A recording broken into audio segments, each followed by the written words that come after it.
Hello friends, સ્વાગત છે આપનું મારા રસોડાના કાઠિયાવાડી સ્વાદમાં। હું ભાવનાબેન રાઠોડ આજે તમારી સાથે ફટાફટ તૈયાર થઈ જતી ખીરની રેસીપી શેર કરવાની છું। તો વિડીયો બિલકુલ સ્કીપ કર્યા વગર જોજો। અને હા ફ્રેન્ડ્સ, આપણી ચેનલને સબસ્ક્રાઇબ ખાસ કરો અને સાથે પાછળ રહેલું બેલ પણ પ્રેસ કરો, જેથી આવનારા બધા જ વિડીયોની નોટિફિકેશન સૌથી પહેલા આપને મળે। તો ચાલો બનાવીએ મસ્ત મજાની એકદમ પરફેક્ટ માપ સાથે બનેલી ક્રીમી અને ઘંટ ખીર। તો ખીર બનાવવા માટે અહીંયા મેં 1/4 કપ ચોખા કલાક પહેલા પાણીમાં પલાળી રાખેલા છે। ખીર માટે તમે તમારા ઘરમાં વપરાતા કોઈ પણ ચોખાનો ઉપયોગ કરી શકો છો। તો પલાળેલા ચોખામાંથી આપણે 1 ચમચી ચોખા એક વાટકીમાં કાઢી લેશું, જેનો આપણે આગળ ઉપયોગ કરશું, અને બાકીના ચોખા બાફી લેશું। ચોખા બાફવા માટે કુકરમાં આપણે 1 ચમચી ઘી ઉમેરશું। ઘી ગરમ થતાં પલાળેલા ચોખાનું પાણી અલગ કરી લીધું છે, એ કુકરમાં ઉમેરી દેશું અને ચોખા ઘી સાથે સાંતળી લેશું। શ્રાદ્ધ આવે એટલે દરેક ઘરમાં ખીર બનતી હોય છે, પણ બધાની ખીર બનાવવાની મેથડ અલગ હોય છે। આજે એકદમ ઇઝી રીત હું તમારી સાથે શેર કરી રહી છું। પહેલી વખત તમે ખીર બનાવતા હશો ને તો પણ તમારી ખીર પરફેક્ટ જ બનશે। ખીર બનાવવા માટેની નાની નાની ટિપ્સ હું વિડીયોમાં આગળ તમારી સાથે શેર કરતી રહીશ।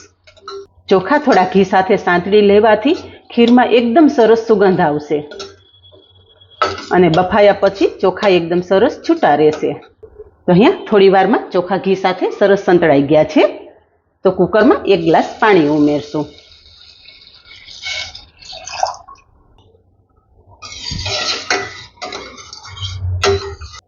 પાણી ઉમેરી દીધા પછી કુકરનું ઢાંકણ ઢાંકી અને કુકરમાં 3 સીટી કરશું। ગેસની ફ્લેમ એકદમ ધીમી રાખશું। અહીંયા કુકરમાં 3 સીટી થઈ ગઈ છે, કુકર સાઈડ પર રાખી દઈશું અને ખીરમાં ઉમેરવા માટે એક સ્પેશિયલ પેસ્ટ તૈયાર કરી લેશું।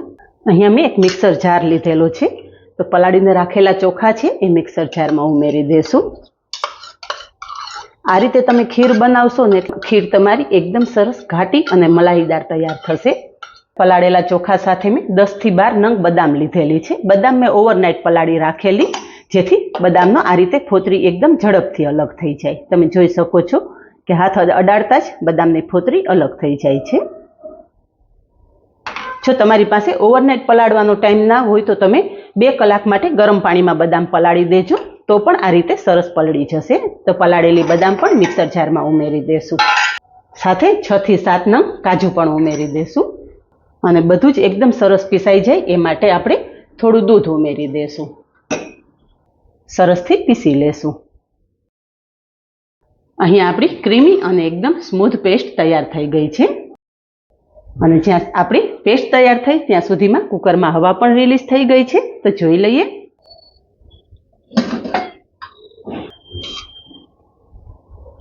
તો અહીંયા તમે જોઈ શકો છો કે પલાળેલા હોવાથી ચોખા એકદમ સરસ બફાઈ ગયા છે।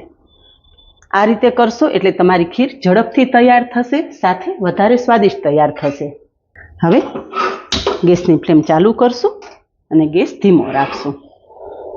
ખીરમાં ઉમેરવા માટે અહીંયા મેં 1 લીટર દૂધ લીધેલું છે, દૂધ ખીરમાં ઉમેરી દેશું।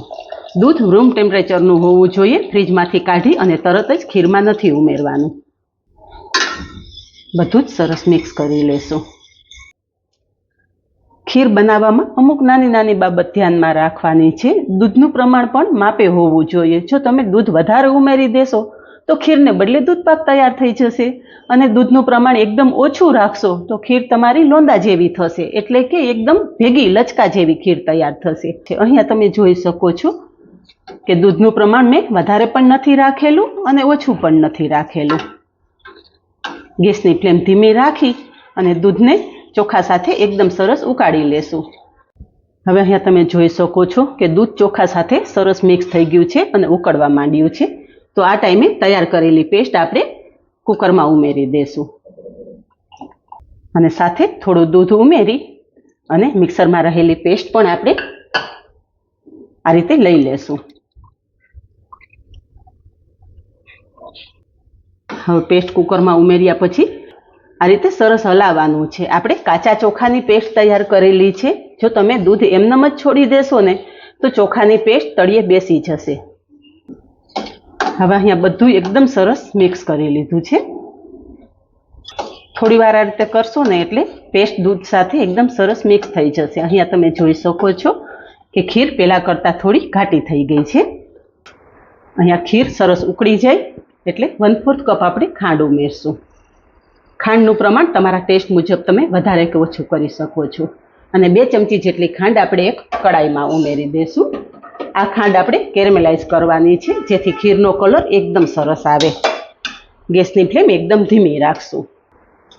ખાંડ કડાઈમાં આ રીતે ફેલાવી દઈશું. ખાંડને અડવાની નથી. ગેસની ફ્લેમ ધીમી રાખી અને કડાઈ ગેસ પર રાખશો એટલે ખાંડ એની મેળે જ કેરેમલાઇઝ થઈ જશે. અને વચ્ચે વચ્ચે ખીર પણ હલાવતું રહેવાનું, નહીતર ખીર તળિયે ચોંટી જશે. થોડી વાર પછી તમે જોઈ શકો છો કે ખાંડ એકદમ સરસ ઓગળી ગઈ છે. તો હવે ઓગળેલી ખાંડમાં આપણે 2 ચમચા જેટલી ખીર ઉમેરી દઈશું.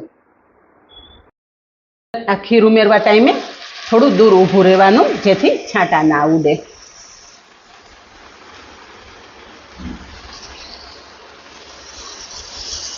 મિક્સ કરી લેશું. ગેસની ફ્લેમ બંધ કરી અને આ રીતે કરવાથી કેરેમલાઇઝ થયેલી ખાંડ ખીર સાથે એકદમ સરસ મિક્સ થઈ જશે.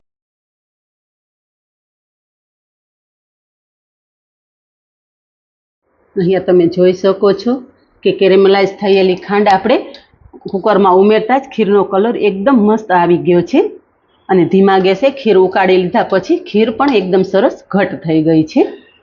હવે અડધી ચમચી એલચી જાયફળનો પાવડર ઉમેરશું. તમે ઈચ્છો તો એકલી એલચી કે એકલો જાયફળનો પાવડર ઉમેરી શકો છો. હવે છેલ્લે થોડી બદામના ટુકડા ઉમેરી દેશું. ડ્રાયફ્રૂટ્સ તમારી પસંદ મુજબ તમે ઉમેરી શકો છો. તો અહીંયા તમે ખીરનું ટેક્સચર જોઈ શકો છો કે નથી ઘાટી કે નથી પાતળી, એકદમ પરફેક્ટ માપ સાથે આપણી ખીર તૈયાર થયેલી છે. આ ખીર ઠંડી થયા પછી વધારે સ્વાદિષ્ટ લાગે છે. ખીર રૂમ ટેમ્પરેચર પર આવે ને પછી ખીરને ફ્રીજમાં મૂકી દેવાની. ઠંડી ઠંડી ખીર સર્વ કરશો ને એટલે ખાવાવાળા ખુશ થઈ જશે. અહીંયા ખીર ઠંડી થઈ ગઈ છે અને કન્સિસ્ટન્સી તમે જોઈ શકો છો કે એકદમ પરફેક્ટ ખીર તૈયાર થયેલી છે. ખીર સર્વ કરશું. આપણે કોઈ પણ વધારાની ઝંઝટ કરેલી નથી અને ફટાફટ આપણી ખીર તૈયાર કરેલી છે. આ રીતે તમે ખીર બનાવશો ને એટલે પહેલી જ વખતમાં તમારી ખીર એકદમ પરફેક્ટ બનશે. ઉપર થોડી બદામની કતરણ નાખી અને ગાર્નિશ કરશું. તો તૈયાર છે. માત્ર 15 થી 20 મિનિટમાં જ તૈયાર થઈ જતી એકદમ પરફેક્ટ માપ સાથે બનેલી ક્રીમી અને ઘટ ખીર. તો ફ્રેન્ડ્સ, આ જ રીતે બનાવો અને કમેન્ટમાં જણાવો કે ફટાફટ તૈયાર થઈ જતી ખીરની રેસીપી કેવી લાગી. તો આજે બસ આટલું જ. મળીએ નેક્સ્ટ વિડીયોમાં. ત્યાં સુધી બાય. Thank you.